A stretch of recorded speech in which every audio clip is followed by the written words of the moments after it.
Hello, friends. I am strolling off to Hamilton to do my ironing call from noon to 4. Sunday's show was a matinee, so there's only going to be one show worth of things to press through, which is hallelujah. It's like a vacation. I've already been to the gym this morning. This is something I've known, and it was apparent during the entire pandemic. When I am busy, I get more done. I think that's a lot of people. During the pandemic, having very little to do and very little time in which to do it, I did nothing or felt like it a lot of the time. So now that it's like, well, if you're gonna get to the gym, you gotta go before the call. Gets me up, gets me out, gets me going. Cute boys. Manhattan's full of cute people. Woo. Anyways, so I'm glad that you're loving all the backstage on Broadway stories and info. Emily, hi Emily, asked about shoes. I was like, oh good, because I didn't know what I was going to talk about today. So let's talk about shoes. Shoes, of course, are part of wardrobe. Now, there's the major manufacturers where you could get your own dance shoes from Capezio, from La Duca. They're two big companies. Hey, good morning. How you doing? Thanks, you too. All right, thanks. I know everybody. La Duca, Capezio. They also will do custom shoes for shows.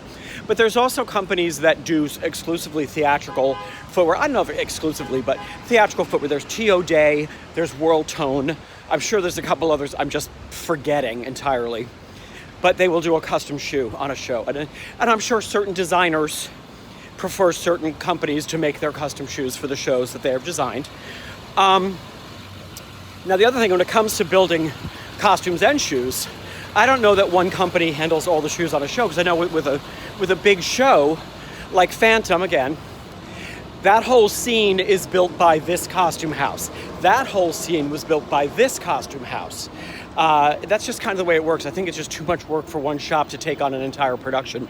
Or there are shops that specialize in men's suits, specialize in intricate, specialize in fantasy crazy. So footwear could very well be the same. That I'm not positive. So when you're going into a show and a show's being put together new and the shoes have been designed, you're going to be sent to one of those places to be measured. Now, way back in the day, I forget which company it was that Beauty and the Beast used for a lot of their shoes. We used to have to tell the actors, when you go there and they measure, they trace the outline of your foot, scoot your toes forward, because they always make the shoes short in the toe. We get them back. They're very expensive, custom-made shoes, and they don't fit you. And they don't fit you. So we were always like, scoot your toes forward. So we have to send them back out. What a racket. Let's just send these back out there to be fixed again. Are they charging us more for that? Because they did them wrong. It would happen over and over. Anyways, a lot of shoes are basic, like say Phantom again. The women all wear, except for Masquerade really, and the ballerinas, of course. But they wear a black ankle, like a can-can boot, we call it. It's just like that ankle high little boot, a can-can boot. Here's the other thing you know, those lace-up boots, honey, we put a zipper up the inside side of every one of those boots. Ain't nobody sitting there lacing themselves into these boots on and off all night long. That's not a thing. You put a zipper in it. Any kind of men's boot or anything, a zipper. A lot of times in shows like Hamilton, the big, tall boot, that they're sticking that thing on. But in a lot of situations also, we've hidden a zipper on the inside. It's a real 50-50 on that. Now on other shows, with intricate shoes, I'm thinking about Greg Barnes, designer Greg Barnes. God, he makes beautiful clothes. Aladdin, kinky boots, but Drowsy Chaperone, which was the 20s, the footwear on Drowsy Chaperone was gorgeous. Every one of those shoes, for the guys, you got like a wingtip with like 2 or 3 different colors of leather and texture.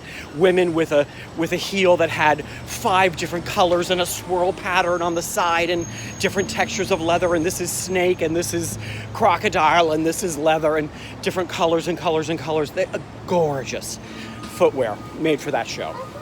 So these things are, again, very, very expensive and custom to your foot. Now, by equity rules, you can't share footwear.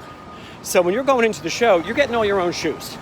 On Kinky Boots, the finale of Kinky Boots, everybody does the big number in the red boots. So everybody that ever did Kinky Boots had their own pair of those big, tall, red boots. Very expensive.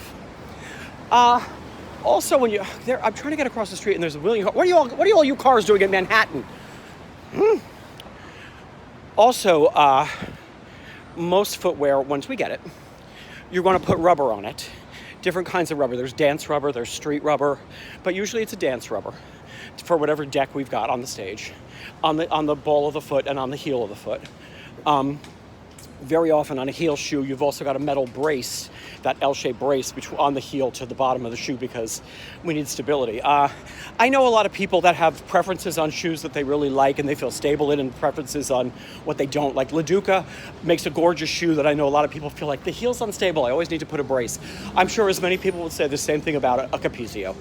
And a custom shoe, we can do whatever we need to keep you secure in your shoe. If it's a woman's heel, If it's a woman's heel and it's got like a T-strap or just like a strap and ankle strap, chances are we are rigging that so we can get you in and out of it quickly. That will be a matter of putting where the holes are. We are going to put like a bra hook, and then on the other side of it where it attaches a little bit of elastic with a hook so you can do a catch. So you're not trying to like lace it through, find the little eye hole, feed it through, we don't do that. Oh God, on Rock of Ages, there's one of the strippers tracks, the ensemble ladies. Her costume was she had on a pair of hose with a pair of fishnets over it, with another pair of fishnets of a different color over that. And she would be in and out of like, a boot, the shoe, the boot, the shoe, the boot, like 7 times in 12 minutes in Act 2. And it was a quick rig, but trying to even get the quick rig around the 2 pair of fishnets and not through the fishnets, not cute. So that's another quick rig. So everything is rubbered. So now we've got these shoes with their millions of colors of leather on them. Now we have to make paint, leather paint, shoe paint, leather paint, to maintain them. And that's often a matter of custom mixing the leather shoe paints to the specific colors of the leathers we're using in the show and keeping jars of the very specific formula of that's the shoe match. Beauty and the Beast had, the Napkin Girls had a very hot pink shoe. But Just Magenta was not, no. If you mixed it wrong, it's a little too purple. If you mix it wrong, it's a little too red. If you mix it wrong, it's a little too pink. So the specific... and now on a shoe, like again on a Drowsy Chaperone, a shoe that might have 5 different leathers within it, that's 5 different colors of shoe paint that have been mixed and stored and we're keeping to maintain these shoes. Because repetitive stress, like anything else, a certain dance move she does, she scrapes the side of that shoe. A certain move that they do, they always scuff the heel on that shoe. The girls in Beauty and the Beast did a can-can deal where, can-can jump and hit the floor and the heel slides. The deck first would have pink streaks across it, but the back of the shoe, you're pulling the paint off every day, so you got to touch that up. We don't want to coat it with paint. We want to just dab, dab, dab. So just like when I'm going into day work and do my pressing, there was somebody that will be in there today doing the shoes. You got to go over every shoe. You have to go over the rubber on the ball and the foot because any little peeling up of rubber could catch and someone could get hurt. So we use Barge, is the glue that we normally use. Barge is very strong. What you want to do with Barge glue, is you want to put it on both sides. You want to put it on the heel, on the bottom of the shoe, and on the rubber itself. Then you want to keep them separate for a minute till the alcohol in it evaporates. Then you want to bond them. Sometimes we'll use those big clamps to clamp the shoe to get that rubber to bond and leave it for a while. In an emergency, I have barged both sides, lit a match, burned it real fast to get the alcohol off, blow it out, stick it. Sometimes in a very big emergency, that's what you got to do. So somebody is in there today going over all the rubber, going over all the closures, going over all the zippers. We use zipper wax on zippers to keep them gliding. And Hamilton has very specific polishes for the black boots. And on the men's shoes in most shows, just regular polish is standard. But they will also, they have very specifically mixed a parchment color. Oh, look, we're at Hamilton. A very specifically mixed parchment color for all the heels that the ladies wear in Hamilton. And someone will spend the day going all over that. Oh, I'm exhausted from talking. I gotta go in there and iron. But let's talk about also the maintenance of, there are a few different places that do maintenance on our shoes for us. There's Sam Vasili a few blocks up. I don't even know that they're reopened yet since the pandemic. But I mean, during day work, all the shows will take shoes that we know from last night. The rubber came off, the heel snapped, this needs a zipper, this is ripped, whatever it is. They're gonna go in a bag and the shoe person will take them up to Sam or to whichever place we're using, drop them off, this needs this needs this, and go pick them up before the end of the call so they're back in the show tonight. So that's also a place where during day work you run into other shows. Oh, hey, Kinky Boots, how's your show going? What's going on? Oh, hi, Phantom, what's going on over your place? So there's a daily maintenance of getting the shoes repaired and fixed. And if new shows are going into the show, new shoes are going into the show, send them up there for rubber, etc. And a quick rig and a zipper and a whatever. So again, it's an army of work, people. And I'm about to go watch them polish shoes and shit while I press close. So let's go do it. Okay, bye now.